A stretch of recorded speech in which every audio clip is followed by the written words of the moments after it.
Ölkədə bir çox maraqlı nəşriyyatlar, maraqlı kitablar var. Onlardan biri mənim qarşıma çıxdı və məni çox diqqətimi çəkdi. Eyni zamanda onun mövzusu, yanaşması da çox spesifikdir, çox özəldir. Nəşriyyatın adı Red Ink adlanır. Onlar xarici öyrənmək istəyənlər üçün xüsusi kitablar nəşr edirlər.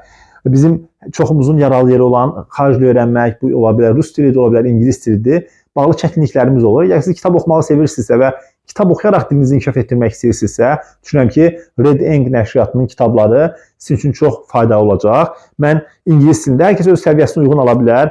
A1, A2, B1, B2 belə davam edir. Mən B1, B2 üzrə 2 kitab əldə eləmişdim. Onlardan birisi Daşdakı qılınc, digər isə Balaca qara balıqdır. Bunu bitirmişəm, indi buna başlayacağım. Kitabın funksiyası nədən ibarətdir? Yəni özəlliyi nədən ibarətdir?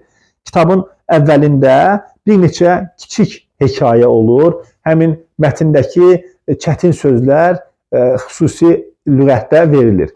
Kitabın ortasından sonra isə kitabın adını daşıyan böyük hekayə, yəni əsas hekayə 2 səhifədə verilir. Bir tərəfində ingiliscə, qarşı tərəfində isə, yəni sol tərəfində ingiliscə, sağ tərəfində isə onun tərcüməsi Azərbaycanca cümlə bə cümlə, söz bə söz tərcümə olunur və siz səviyyənizə uyğun o çətin sözlər xüsusi qara şriftlə bold olduğu üçün onu rahatlıqla hansı sözün hansı mənaya gəldiyini tapa bilirsiniz.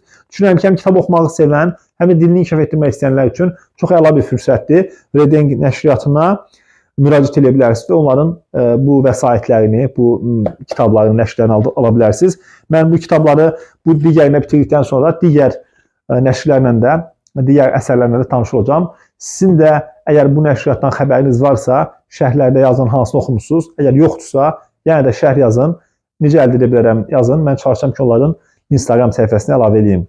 Növbəti kitablarda, növbəti videolarda görüşmək ümidi ilə.